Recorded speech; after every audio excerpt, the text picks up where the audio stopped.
All right, good morning, everyone. I'm Jan Erickson from Stepping Aside, and welcome to Somewhat Daily Tarot and Rune. I have things falling over here. For the third day of October 2019.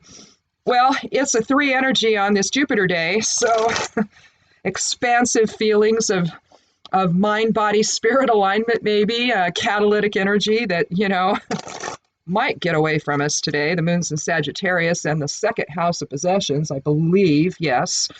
Sagittarius is, my husband's a Sagittarian. They're adventuresome. They like to, go do things and get involved in stuff. But at the same time, they like to just sort of do their own thing and maybe procrastinate a little bit, maybe avoid responsibility at times. Simply because, their mind is wandering somewhere else, not because they're not responsible people. They are, it's just that sometimes they have to strike a balance between play and responsibilities. And same with Black Moon Lilith in the fifth house right now, same sort of thing. You're going to feel that draw to go play instead of taking care of business today. And it might be a real strong pull given that it's a Jupiter energy. So that type of expansiveness, may pull you in that direction. So if you have things to do today, then get them done early, or at least definitely set the time for when you're going to come back to them. Otherwise, they might not get done. You might get caught up in other things. So be aware of that. Let's take a look at, we're still in Libra, obviously. We're in October. The 13th is the full moon, which happens to be my birthday. I turned 62 on that day, so it's going to be a year of strength for me, I guess. I did my solar return and, lots of moving ahead with projects and focusing on the things I do, likely having to do with my writing and all of that. And who knows, something to do with that maybe will happen for me this next year, it says. But there's also a lot of emotional work to be done next year, and like there was this year. And so I think that it should be sort of I guess the focus is not supposed to be so much on the emotions of it all, but and to stay more in the intellect of it. But I don't know. We'll see. There's also, whenever there's a lot of emotional upheaval in life, we can succumb to it, or we can look at it in terms of what is the message it's supposed to teach us. A lot of that is supposed to transmute stuff from karmic stuff from the past, from past lives, or things from childhood that we need to work through. You can't always, you don't know. You come into this life and you know who your parents are going to be. You choose all of that ahead of time. You don't know that when you get here, of course, you forget.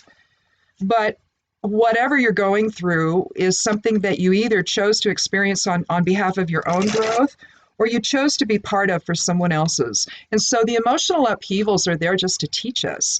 They're not there to make us drown in them. We're to rise above them and to learn and to grow from them and to let go of emotions that don't serve us. And so never feel like if you have, say, lunar transits done or solar return or whatever, looking ahead and you see things that portend maybe some emotional instability or emotions in flux or dealing with things that might be of an emotional nature, view them as something, you should welcome them. I know we never do, but you should really welcome them. So I welcome it.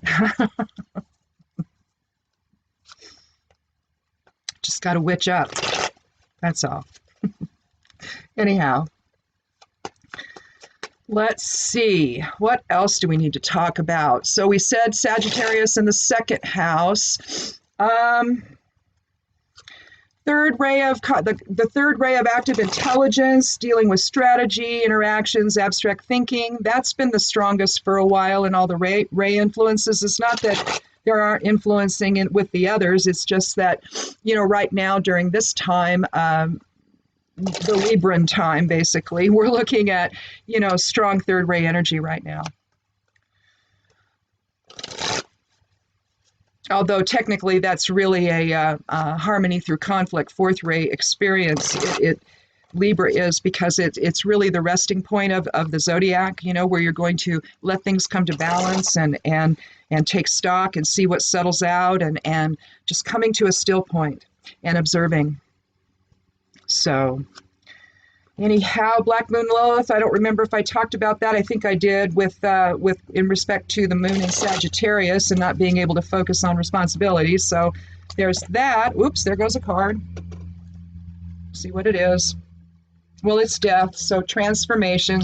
Just like get on with it here. Anyhow, we'll put that back in the middle of the deck. Just remember that, though, you know, transformation. Today, maybe we'll draw it again. But in any event, if you haven't been here before, thank you so much for coming by and welcome. And if you have come back, thank you.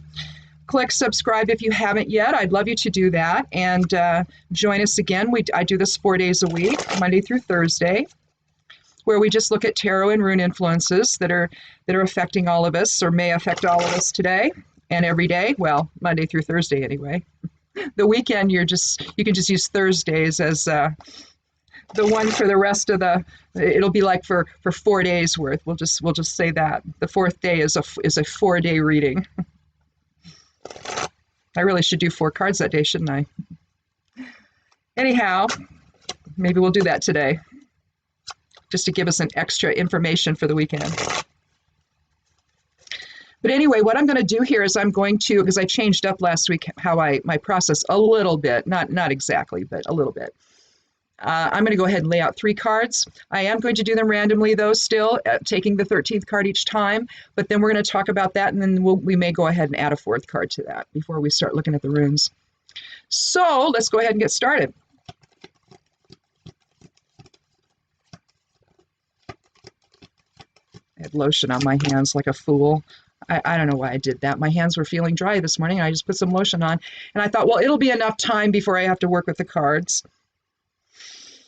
Well, we have the King of Wands. So a powerful man, an older man in power. Unfortunately, that usually portends the guy in the Oval Office, but we'll see, maybe not. And we'll also see if we're going to keep him in that same position. Let's do another card. And then we'll take a look at all 3 of them together. Okay? That's how I wanted to do this. It just seems to flow better. I like it. It's not as choppy.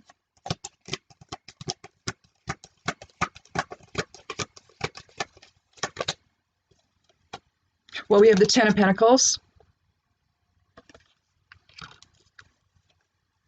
So issues of will and the past and not wanting to live in the present moment and looking, well, you could call it worries, all the way to a 10, which is new beginnings, also 1 energy and fulfillment, basically. But we'll take a look at that. That's the earth element. So first we have the fire in our will, and then we have practical matters, or our physical manifestation in form, physical life. Pentacles it's the earth element. Let's do our 3rd card.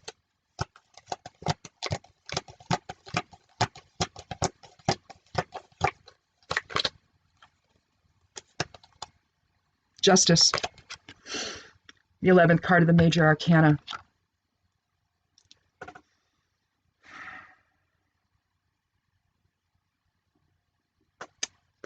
Let's interpret these before we decide on the 4th. Put my cards down here. Okay, so I'm not going to combine the numerologies here of the cards because 11 is a master number for illumination. So we're going to let justice stand on its own. I think that what we're going to do is we're not going to draw a 4th card, but we'll decide. Okay, get rid of all that stuff there. But I need my other stuff back. There we go. All right. My astrology software just popped up on the screen. It's like, how did I do that? Anyway, I think what I'm going to do is I'm going to put justice in the center of this. And we're going to look at this in terms of this being Libra, the month of the scales, the month of bringing things to balance. Right now, we have issues of justice in our country that are well, justice and the rule of law and the Constitution are being threatened by an out-of-control guy in the Oval Office who seems to think that he can, use leverage and leverage he doesn't have, basically. He thinks he has, but he doesn't actually have it, right, to to coerce other countries into doing what we want them to do. That's illegal. So he can't use his office that way, and he's doing it. Now he's asking other countries to investigate, Vice President Biden. He's asking for things he cannot ask for. And it is likely going to be, these are impeachable offenses. And so instead of stopping, he's doubling and tripling and quadrupling down, and he's, flying in the face of justice. Now, we can look at these cards. Unfortunately, they don't just have to do with us, because we live in society. We live in a family. We live in a neighborhood. We work at jobs. We are around other people. We live in cities. We live in a country. These things affect us. Sometimes not, specifically. Maybe we don't feel a specific effect necessarily, but maybe we go to the grocery store and we see the tariffs, the effect of the tariffs on the food that we're buying and the products that we're buying. Maybe we see, so we are being impacted, right? And so when you look at what the truth of all of this is and what's been going on with this man since before he even took office, you're seeing a level of behavior that is criminal. It's just criminal. So I think that, the impeachment is a given. Whether or not he's thrown out is another issue. Whether or not we can get Republicans in the Senate to actually act with integrity. See, that's the problem here, because for some reason they're beholden to him and we don't know why yet. But that's going to come out, folks. It just will. If it's simply a lack of courage, that will come out. But if it's because you're compromised, we're going to find that out. This stuff isn't going to stay hidden anymore. Last year was the year of illumination. It was an 11-year. This year is a 3-year of manifestation. So we're going to, figure this stuff out. Next year, I could say would be a 4, 2020, but you could actually make it a 22, couldn't you? The cosmic builder. The most powerful number in numerology. And maybe we're creating a new foundation next year in 2020, a new way forward, one that is more based on justice, right? So at that point, maybe we can just get back to maybe talking about things that are only affecting us personally. But because if this is personal and we're having issues of justice in our lives, maybe we have become too authoritarian and we cannot see the forest for the trees. We can't look forward. We can't look people in the eye. We're only concerned about our own issues. And in this case, relitigating the past. Justice, in the center of things, he doesn't even seem to notice it. But here, this is what's at stake. The legacy of our country, of our family, of where we are as even humanity. Our legacy is what's at stake here. And maybe we need to create a new one, right? Maybe we need to create a new one. But at minimum, this is affecting people's wealth. It's affecting, and not, it's like, oh, the tax cuts were supposed to be beneficial for everyone. No. And as more more of the social safety net is being taken away, as jobs have been lost and are not returning. You had Sonny Perdue, who's the ag guy. He came out the other day and said, well, we're just going to have to accept the fact that family farms are likely going to go away. Really? I live in a rural area. Madras is just down the road from us, and Culver, and they grow. They grow. I think in Madras, I think Madras grows it is the main place for carrot seed for the world. That's a family farm. Now, maybe they might consider it to be a factory farm, but no, I don't think so. It's sure it's commercial, but I'll lay you odds it's still considered a family farm. Do we want the carrot seed to be gone? But there's a lot of that going on in Madras. A lot of small family farms that are likely being affected by all of this. You've got some that can't recover from the flooding in the Midwest. So we're just going to lose them? what was once thought as the backbone of our country, those that grow food for us. How did, how did we go from making America great to making America in the toilet? How did we do that? So that's what's at stake here, right? And when issues of justice and fair play are not being observed, when the law, the rule of law is not being observed, when the Constitution is not being protected and observed and followed. Because when you get that highest office in the land, you promise to do that, right? So do lawmakers, to defend the Constitution, to not do anything that's going to affect it, right? That's going to go against it. So what we have here, I think, today, I'm not going to do a fourth card. I will do the runes, though, but we'll move on early into that. I think that what we're talking about here is, maybe we need a new focus on our legacy and redefine what that is. And understand that when we give it all away to a guy who has no idea what he's doing in this position, who likely never had any idea what he was doing in any position he's had, I think that when you understand the truth of this man, you see that this guy was never capable of doing this job. And it was always going to be about what's going to enrich in him and the people who have allowed him to, in other words, his own benefactors, right? And I think the other thing inherent in justice is spirit.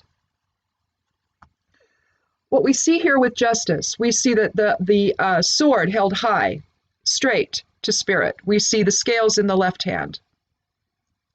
So the strength of spirit and the receptive presence of balance. The throne that that Lady Justice sits on illustrates the middle way, doesn't it? Because you see the two pillars basically here, a familiar theme in tarot.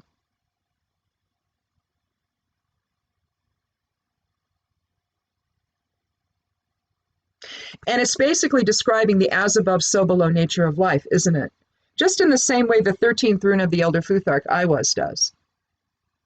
This is as above, so below energy. It's laguz, forward and then, I guess, reversed or upside down.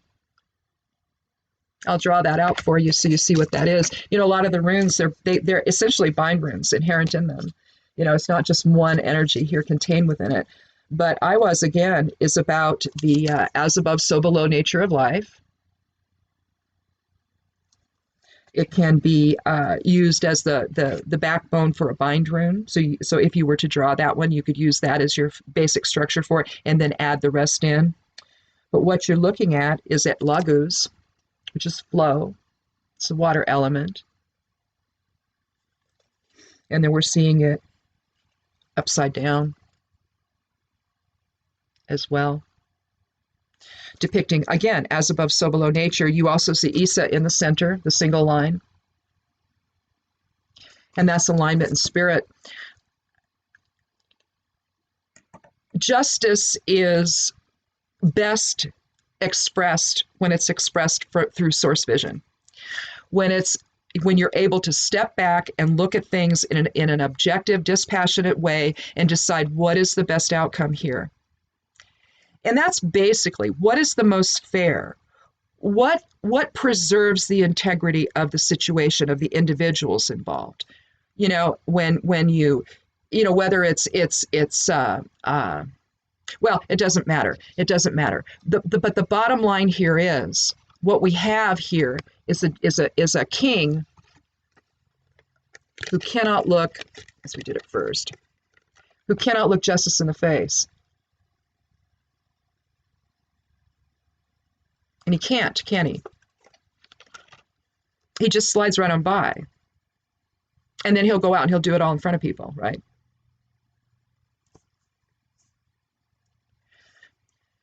It's almost like he's there to be a distraction for what's really going on. And that's actually what I think he is. He's a distraction. He's a distraction to awaken us to, how we can't live this way, right? how this level of corruption, the draining of the swamp, as I've said repeatedly, was not about removing corruption. It was about removing regulations that protect us, allowing corporations to make unlimited amounts of money. Because he said it, and the reporters didn't call him out on it when the hurricanes were starting to hit again, and he's sending FEMA dollars to the border wall to build that stupid thing. Yeah, he said it. Well, no, it's what he goes. Why are you doing that? The hurricane's about to hit. What are you doing? Oh, no, it's about wealth. It's about wealth. And then he moved right on into something else, and nobody heard it. This is about making money. It's about doing it in a way that's unfettered and unregulated, and that nobody sees. It's the money launderer's, dream, right? To be able to just do whatever, have no rules, no regulation, nobody stopping you. Isn't that the energy that we've got going on right now? Think about this from an energetic standpoint. If something like this is occurring in your personal life, this is scary because your legacy is at issue. And you've got issues of justice, and somebody in authority is not listening to you, is maybe doing his own thing or her own thing, right? Because just because it's a king doesn't mean it can't apply to a woman. We all, the body, whatever we are, man or woman, it doesn't matter, It's the spirit within that actually is driving the whole thing, assuming we pay attention to that. Otherwise, it's the ego driving it, right? And is basically, saying, look, we need to have spirit informing the ego. Otherwise, things are going to get out of control, and you're going to lose the flow. You're going to be caught up in all these little dramas, and you're not going to be able to continue the easy flow of spirit in life, right? Let's do not an elder Futhark rune. Let's go ahead and do the geomancy rune. Well, that's a piece of shungite, not one of the geomancy runes. It's always so fun when you do things by candlelight because everything's dark in here. I either have black, covers on my tables, or, I've got this nice dark brown rolled top desk that I've got this particular laptop on. My other desk is not as dark back here, but it still is. So, sometimes I need my magnifying LED. I have an LED magnifier, and it's awesome. In fact, I use it right now. As a matter of fact, I just should have kept it up. Okay, so we have one for fire. We're going to put these in the order of air, fire, or fire, air, water, and earth. We've got 2 for earth, 2 for water. Oh, and 2 for air. So we have Laetitia. Laetitia is about joy.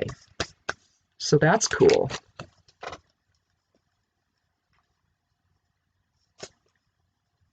I will draw it out for you so you can see what it looks like. Oh, the geomancy reading for the month is up, so you can take a look at what that actually looks like when you do a geomancy reading. Well, one way. There's 2 ways. You can do it with a shield chart, or you can do it with as like a house chart. You can do that. You can put them all in houses. This is this month's. And this particular month, we have a bunch of up and down energy. Basically what I have here is the same thing here and here, and same thing here and here. And so what you have is flow on the first week, not so much flow on the second week, flow on the third week, not so, yeah, that kind of thing, right? Yeah, wisdom and, albus and populus for the first and third weeks. Carcer, Fortuna Major, and Amicio.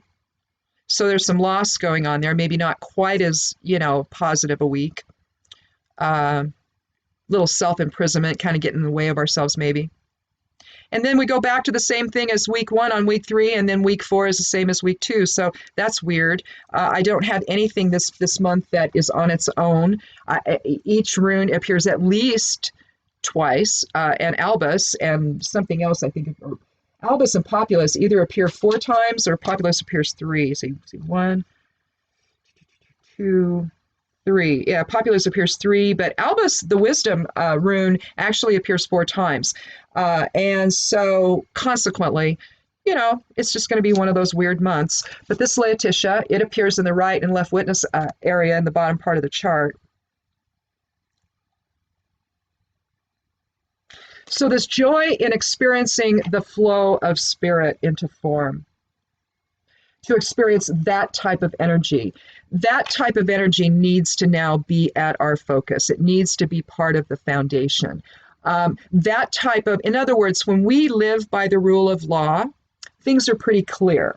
We know what our boundaries are. We know that we can't really step outside of them without suffering some kind of response, or potentially, it's like neighbors that encroach upon other neighbors. We've had that happen. We had the choice at any given time to sue them. We chose not to. So there was an example where a legal remedy was part of what we could do, and we would likely win, but we chose not to do it. But you see, it's boundaries, right? It had to do with property lines and boundaries and what they were doing, and it wasn't okay, right? We chose to resolve it in a way that was not legal, okay, or wasn't part of the legal system. We just decided just to either, on the one hand, let it go, well, on both hands, let it go, but on the other, one actually apologized, right? The other one, no. So, that one probably we should have done something with. But bottom line is that, we all have to establish boundaries. Justice does that for us. The rule of law does that for us. The Constitution in this country helps to do that for us. It establishes this is the framework of behavior that we've all agreed we're going to live under, so that we can have some kind of a society that makes sense to us. Well, the same is true even in a family structure. You're going to have situations that arise where you're going to have to decide what you're going to do about it. And maybe you're kind of at odds with one another. Everyone's got their own opinion or whatever. Maybe they're not the same. But eventually you've got to come into some kind of alignment because you've got to make a decision, right? And it's got to be based on something that is fair and honest and trustworthy. And so when we see justice come out, being the 11th card of the major arcana and the master number for illumination, it's telling us that justice needs to illuminate our path now. If we expect our legacy to be joyful,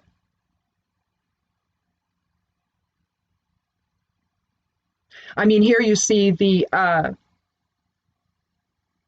pentacles arranged in the Kabbalic tree of life. Tree of life in Kabbalah, let's call it that way. Kabbalistic tree of life.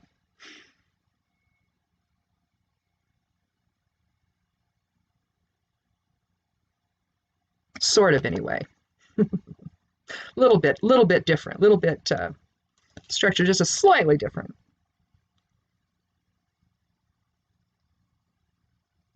But you can see that if you look at it in terms of an imaginary horizontal line, you can see that there's a break between the two sections, isn't there? The 4 representing our foundation of physical matter, right? And the 6 having to do with higher self. 6 energy is about higher self. So it's kind of interesting, the hermetic aspects maybe, or, of this whole thing. I don't know. It's just kind of interesting. I just noticed that. Before, again, the number 4 is about our structure and foundation, and 6 is higher self-influence and shared purpose. I didn't turn on we've had the heat on because it's, getting a little cold around here on the high desert, but today is going to be a little warmer, so I should have turned on the air conditioning before I started this, but I didn't. So we'll fan a little bit as the hot flash happens.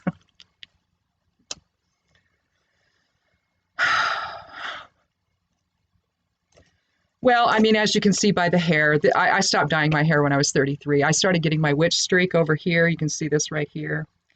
This started underneath, actually, the brown hair. And when I was 16, I was pulling my hair back, and I saw something glistening, like, what the heck is that? And I thought something was in my hair, and it was a gray hair. It wasn't gray, it was silver. I'm like, uh-oh. And so ultimately, I ended up with a witch streak. And then when I was 33, I heard this news report on the radio, driving down in downtown. I was driving with my kids in the car, and I was, we were going somewhere. I think we were going to the store or something. And I heard a report about how non-Hodgkin's lymphoma was now being connected with hair dye. So I stopped dyeing my hair.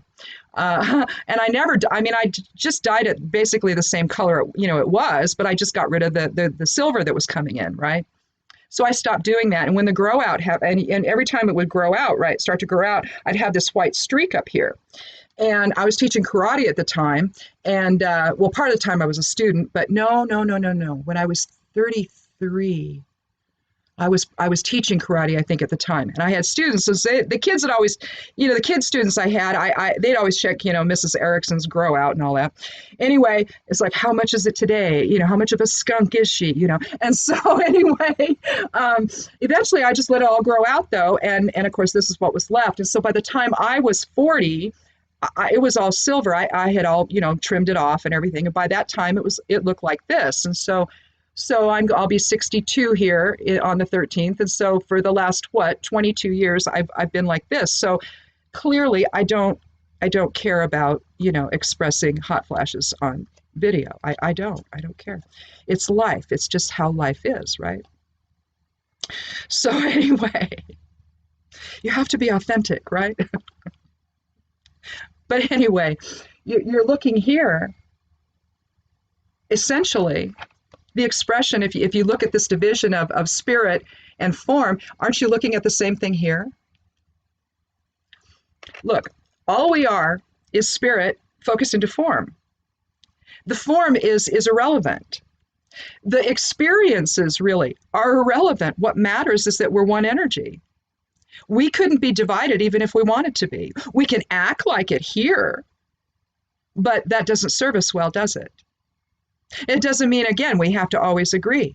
But ultimately, we have to make a decision to go forward in shared purpose. It's why we're all here. It's the shared purpose of existence. All of this is just the details that have to get worked out. But the real focus is one of spirit focused into form, and that's a collective energy. Now, we look different. We are different, really, in form.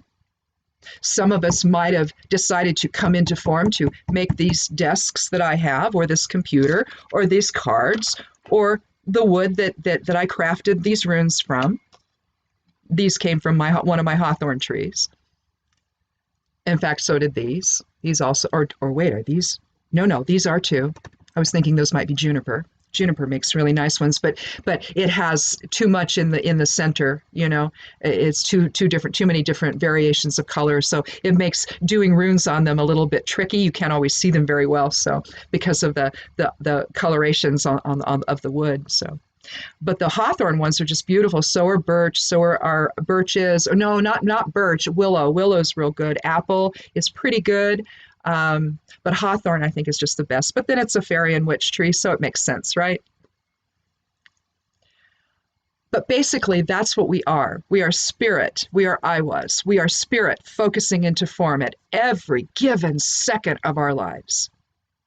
If we could just draw back our focus from the ego's subjective vision and see life through source vision, through the eyes of the Creator, looking at things as simply something to experience, avoiding judgment, seeing everyone as the other side of self instead of the other, understanding that we're all just, here to gain more experience, for the Creator to gain more experience. Figuring out what we want, figuring out what doesn't feel as good to us, rejecting that and embracing that which does. Sort of using source vision, well, not sort of, using source vision to gauge what we do and to inform the choices that we make. I think that we can no longer allow this in our lives. People in authority who pay no attention to the rule of law and to the collective understanding and set of boundaries that we've all agreed on, that this is what we're going to have to keep everything in check so that we can then go, right? You see, that's the platform from which we build, right? From which we grow, from which we create. But if we don't have an agreed upon shared purpose, because there can be flexibility within that, right? Well, we might go and do this over here, but that's still shared purpose. Maybe it just benefits, maybe that group of people over there, but that's okay. We're a big planet and a lot of people here. We're not always going to be doing the same things. Different countries are set up differently, right? So maybe we have little pockets of shared purpose expressing itself all over the place, but we have an understanding of justice at its core. I don't know. Something to think about for the weekend. I think it's a lot. I don't think we need a fourth card. Do you? Anyhow, okay, I think that's it then. And I'm going to let you all go, and we will see you on Monday. Please come back and click subscribe. Again, I'd love you to do that. And check out the blog over at imsteppingaside.com. There's stuff going up there all the time, correspondence and astrological information pretty much every day. On the weekend, I do get the weekly Rune and Moon ready, and I try to publish that on Sunday, and sometime on Sunday anyway. My goal is to always do it on Saturdays, and I never seem to be able to do that. If I could just do that like Saturday evening, and then I wouldn't have to worry about it. Be all stressed Sunday morning. Oh my God, I got to get this done. But anyway, that comes up every Sunday, and that's good for the week. And there you're looking at just the type of moon information I'm looking at comes just from regular astrological charts, just the moon and whatever. And then, but the other thing I'm looking at is the moon position in human design. Human design is another form of astrology, if you will. It isn't, it's different. It uses the I Ching, but it combines it with, it puts the I Ching positions in the planetary positions around the zodiac. So it actually aligns quite well. And I can't believe how prescient it is. So if you've never checked out human design, go over to jovianarchive.org. I think it's .org. It's either that or .com, but I think it's .org. But Jovian Archive is the main part of it. Go over there and take a look at it and see what you think. I think they still let you do a free bodygram. That's their version of a chart, an astrological chart. And you can kind of see just exactly how the different I Ching information informs and connects with. I just think it's sometimes even more accurate than astrology is. I honestly think that. So it's just a different way of looking at it, and I just love it. Anyhow, I decided to combine a weekly Rune and Moon with astrological information that way, and it's kind of interesting. It also talks about numerology. So I do that every week as opposed to the monthly tarot and geomancy readings. You can check those out. They're also on the blog. Periodically, there's going to be herbal stuff that comes up. Sometimes I do stuff on cannabis. Sometimes I do stuff on Reiki and being an empath and things like that. I'll do stuff on magic. I put up a magical ritual, a spell, if you will. Recently, I did one for the equinox, and so I put that up there. And just, sometimes I just do, little opinion pieces, ranting about this or that, about stuff I don't like or stuff I do. So that's what you'll find on the blog. So go over there and give it a look if you would like to do that. It's called Stepping Aside over at imsteppingaside.com. And come back on Monday. Have a wonderful weekend. Thank you so much for coming by. Be good to yourself. Be good to one another. And blessed be.